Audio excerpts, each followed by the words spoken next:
When everyone had gone to bed during my stay at my in-laws' house, I was brought into a small, dusty, straight room. "What are we doing here, Susan?" My mother-in-law gave me an evil look. "Don't pretend you don't know. This is where you're sleeping tonight." "Oh, but I'm going to sleep in the guest room with my husband."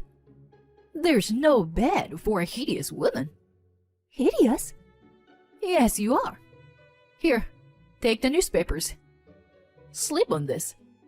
Susan took a bundle of old newspapers in a corner of the shed and shoved it to me with a smirk. Why? What did I do to deserve such treatment from her? I felt the back of my nose burning with anger and sadness. I had no choice but to answer in a trembling voice. "Understood." After she left, I tried to get out of there, but it seemed something was propped against the door and it didn't budge. Giving up, I spread a newspaper on the cold, dusty wooden floor and sat down to cry. I couldn't stand it anymore. I would have rather left my husband than be treated like that. Just as I was agonizing, I heard a rattling sound outside, and the door suddenly opened. Standing there was an unexpected person. "My name is Joy. I'm 27 years old. I met my husband Jarvis at work and fell for his affectionate and honest personality. After 2 years of dating, we got engaged. Before visiting his family for the first time, he gave me a heads up. My family has a long lineage in the countryside. My grandma is 80 now and in charge of the house. She's a pretty strict lady. I wonder if she would like me. I'm sure you'll be fine. Besides, my dad and mom are friendly, so don't worry." I was anxious all the way till I get there. His house was located in a vast landscape with acres of green field. It was well maintained and had an affluent appearance. "Hello, we're here," Jarvis called out in the driveway, and his mom came out of the house. I greeted her nervously and handed her a gift. "My goodness, so nice to finally meet you." She was amiable, just as I had heard beforehand. I was ushered into the house with a feeling of some relief. There, I was met by a dignified elderly woman and a gentle-looking man. I knew they were his grandmother and dad. "Oh, welcome. Come, sit down." We sat down in front of the grandmother, as his dad, Dan, suggested. Susan brought glasses of lemonade and joined us. "This is Joy. We're planning to get married this year." When he introduced me to everyone, Dan nodded satisfyingly. "She's wonderful. I'm glad for you, son." In contrast to his cheerful parents, grandmother just looked at me in silence. Time passed joyfully while I nervously answered questions from his parents. When I sipped the lemonade, I tasted something strange. An involuntary gasped. To put it simply, it was extremely salty. It tasted like seawater, and I couldn't help but gag. "Are you alright?" Dan looked at me with concern. I just laughed it off and told myself that maybe it was a normal flavor in that area. Didn't want to offend the family by saying something strange. Suddenly, Susan changed the conversation. "If you guys are getting married, we would like to meet your parents as well. When would be a good time?" I only have my mother." Her eyes widened for a moment. One of grandmother's eyebrows seemed to raise as well. My dad passed away in a car accident when I was very young. Since then, my mom raised me by herself. I explained to them what I had told Jarvis in the past. "Well, you two must have gone through a lot." Dan gave me a sympathetic smile. "Then, we must make your mother happy. Son, you must take good care of Joy." Jarvis nodded earnestly. His comments filled me with warmth. When it was time for us to leave, I put on the shoes I left at the entrance. A sharp stabbing pain shot up from my toe. I found a small piece of glass stuck in it. Ouch! "Honey, are you okay?" Jarvis was concerned, and Susan also looked at my foot. "Oh my God! How did it get into your shoe? Are you alright? No worries. I'm fine. I forced a smile and left the house. On the way home, Jarvis started a conversation. You must have been nervous all day. Poor you. They were all happy with you, though. I'm not sure. Your grandma didn't say a word to me. That means it's all good. She's very direct, so if she didn't like something, she would have said it right then and there. I hope so. I still felt something strange. The odd salty lemonade and piece of glass in my shoe bothered me. It didn't mean that I could say anything doubtful about his family. I kept my discomfort in my heart. After that, my mom met everyone, and Jarvis and I registered our marriage. My mom cried and rejoiced over it, which assured me that I made the right decision. We had a normal married life for a while after that. Jarvis didn't mind that I kept working, so we had a dual income. One day, a package arrived at our new house from Susan. Inside were some vegetables. I immediately called to thank her. After a few rings, she picked up the phone.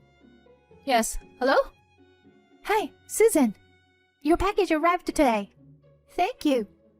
Oh, good. It's not for you. I couldn't believe my ears. She snickered into the phone. I sent those for Jarvis. If you eat them, I'll be very mad. She was friendly and kept a smile on her face when she was at the wedding.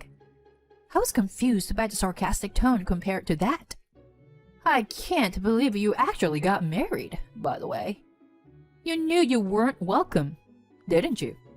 What do you mean by that? I put salt in your drink and even hurt you with the glass. You should have known. You're so stupid. I had a hunch that those were harassment. I was stunned by the shocking revelation, but she continued to press the point. I don't welcome a girl raised by a single parent like you in my family. Grandma didn't say a word to you, did she? That's because she didn't accept you. No. She didn't want you to say anything in front of Dan and Jarvis. But it was obvious that she was not happy with you. You should remember that. Tears welled up in my eyes, and I sniffled into the phone. Hearing that, she continued with satisfaction. If you tell Jarvis about this call, I'll make sure you regret it. I don't think he will believe you anyway. So, please divorce him as soon as possible. She hung up the phone. All I could do was stand there in shock. When Jarvis came home, I couldn't tell him what happened. He was delighted to see the package and did not doubt his mother's kindness. There was no way I could tell him the truth. I seldom saw my in-laws who lived far away, so I didn't have to deal with Susan face to face. Instead, she called me frequently, made harsh remarks every time. Also, she made sure to call when Jarvis was not around. She was not pleased with my single-parent upbringing, and eventually, she started making fun of my mom. A woman raised in a low-class, single-parent household isn't good for my son. You were probably living in poverty, weren't you? Your mother is just as bad as you for raising a lowly woman like you. After dealing with her harassment for a while, I was so stressed that I lost weight. Honey, haven't you lost weight recently? I rushed to answer Jarvis' question. Oh, really? Maybe it's because I've been on a diet lately. He was worried about me, but I could only brush it off. As the seasons passed, and when summer approached, he asked me, Hey, why don't we have a short break at my parents' place? Good idea. I'm looking forward to seeing them again. He was excited to return home after a long while. Not wanting to put a damper on his feelings, I played along with him. In truth, Susan's harassment had not yet ceased. I was fighting a stomach burn that intensified as the trip approached. The day had arrived, and Susan completely hid her usual evil side and welcomed us joyfully. I forced myself to smile and interact with her. When I greeted my grandmother-in-law, Grace, She spoke to me for the first time. "Welcome back, my dear. Make yourself at home." "Thank you." Dan, on the other hand, was as friendly as ever. He welcomed us with freshly picked watermelons and cold drinks. If I stayed close to Jarvis, I wasn't going to be bullied by Susan. I stayed within his sight as much as possible. It was effective. Although she sometimes glared at me secretly, she didn't do anything outwardly terrible. I wanted to finish my trip in peace, but I couldn't ignore helping her clean up after dinner. I had no choice but to be alone with her in the kitchen. As soon as we were away from the others, she threatened me in a low voice. "What on earth do you think you're doing? Sticking to Jarvis all day? I told you to divorce him as soon as possible." "I have no intention of leaving him," I retorted in a slightly stronger tone. "If possible, I want you to accept me." "You want me to accept you? You're so brazen for someone who grew up in a low-class single-parent home. You even show your face here again. I'm going to teach you a lesson." Just as I was about to talk back, her expression tightened, looking behind me. I turned around and saw Grace standing in the corridor. "Oh, are you going to bed now?" "Yes, I am." Grace stared instantly at me and Susan for a bit, and then slowly disappeared toward her room. Once she was gone, Susan resumed bullying. I had to endure it until I finished cleaning up. When I was done, I returned to the living room. Jarvis was drunk from drinking with Dan. "Hon, I'm going to bed. You should get ready too." Then Susan immediately spoke up. "She said she wanted to look at the old albums, so I'm thinking of showing her." Of course, I never said anything like that, and Jarvis had no reason not to believe her. "Ah, okay. So can I go first?" "Yes, I'll join you later." As soon as he left, Dan got up, said goodnight, and walked out of the living room. Once we were alone, Susan ordered me to come to the storage room at the back of the house. It was cladded with boxes and old furniture, with a naked light bulb on. It was dim, small, and smelled of dust.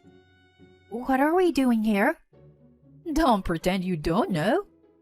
This is where you're sleeping tonight." "Oh, but I'm going to join Jarvis in the guest room." She gave me an evil look. "There's no bed for a hideous woman." "Hideous?" "Yes, you are. Here, take the newspapers. Sleep on this." She took a bundle of old newspapers from a corner and shoved it at me with a smirk. Why? What did I do to deserve such treatment from her? I felt the back of my nose burning with anger and sadness. I had no choice but to answer in a trembling voice. "Understood. I'll come and let you out in the early morning. Have a good sleep until then." She left in a good mood without hiding her grin. I tried to get out of there, but it seemed something was propped against the door, and it didn't budge. Giving up, I spread a newspaper on the cold, dusty wooden floor and sat down to cry. After what must have been 2 hours, I heard Susan snoring in the distance. I couldn't sleep at all, and sat in the storage room crying. Her bully was becoming more than I could endure. I would have rather left Jarvis than be treated like that. Just as I was agonizing, I heard a rattling sound outside, and the door opened. "Grace!" There she was, staring down at me with her sharp eyes. "What in the world are you doing here?" "Well, I guess I know." She wiped my tear-stained face with her wrinkled hands. I was pulled up to my feet and led out into the hallway. Then she suddenly shouted loudly, "Get up, all of you, and go to the living room." Jarvis was the first to react to her voice. He looked at my miserable face in tears, and then looked at Grace in surprise. "What's going on, Grandma?" Next, Dan came out to his bedroom. Mom? What's wrong with you at this time of night? Are you crying, Joy? Finally, Susan came out looking pale. When everyone gathered in the living room, Grace sat at the head of the table and urged me to sit next to her. Jarvis and Dan looked confused. Dear, tell us honestly what was done to you today. She spoke in a stern voice. But don't worry about anything. Just tell us. Okay. Susan told me that there was no bed for a hideous woman like me. She gave me a bundle of newspapers and locked me in the storage.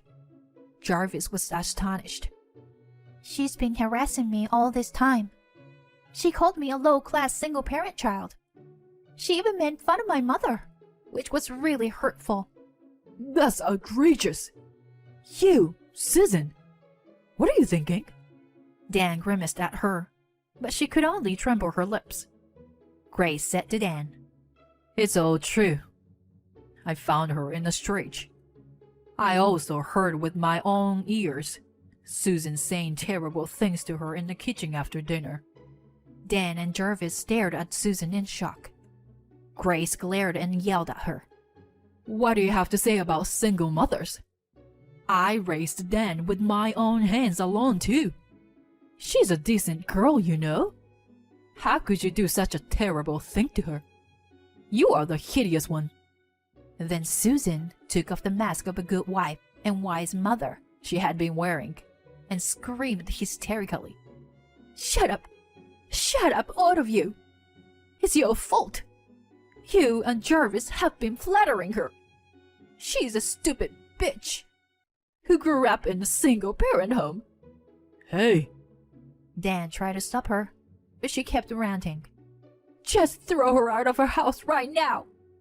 I despise her. I am more important to you guys than this woman, right? Then Grace shouted at her to be quiet, and the room fell silent at once. She turned to Dan. You see, this is who you have been married to. I've been warning you for a long time, haven't I? Mom. She's all about appearances. But what she actually does is spiteful. I have never seen such a malicious woman. I don't intend to share the house with her anymore. If you don't want to get rid of her, you two need to live together. Dan turned to Susan with a red face. You have always been self-centered. But I never thought you could be this cruel. Now that I know your true nature, I can no longer see you as a wife. What are you talking about? I'll give you some money for the time being, but I want you out of here tomorrow. She couldn't hide her surprise to see him with an unlikely stern attitude. She turned to Jarvis with pleading eyes. Your father is being horrible to me. Say something to him. Give me a break. His normally mild voice had a threatening tone to it, which made her jerk. What did you do to my loving wife? I will never forgive you. I don't want to be in contact with you from now on. Don't ever show your face to me. Oh no! Her knees gave up, and she fell to the floor. Everyone looked at her with disdain, and no one consoled her. Instead, Dan and Jarvis apologized to me repeatedly. I also apologized to them for not telling them about her sooner. And so the night turned into dusk, and Grace and Dan saw us off in the morning. Right before we left, Grace said to me, This is your home too. When you come back next time, she'll be gone, so don't worry. I nodded and gave her a tight hug, then got into the car. I was told that Dan later divorced Susan. He had been fed up with her self-serving and inconsiderate way. They were able to divorce with only the minimum division of property. After being kicked out, Susan was also turned away by her parents, and she was forced to live alone in a smart apartment. She's been a housewife for a long time, but now she has a part-time job. She must be struggling to adjust to the new life. She will probably spend lonely golden years alone, but it's all her fault. I, on the other hand, have been relieved from my stress. And to my surprise, I am pregnant. Since the instant, Jarvis has become even more affectionate to me. Dan and Grace have been very caring as well. So I've been able to enjoy a relaxed pregnancy. I will go back and show Grace her great-grandchild once the baby is born. Right now, I am genuinely looking forward to going there.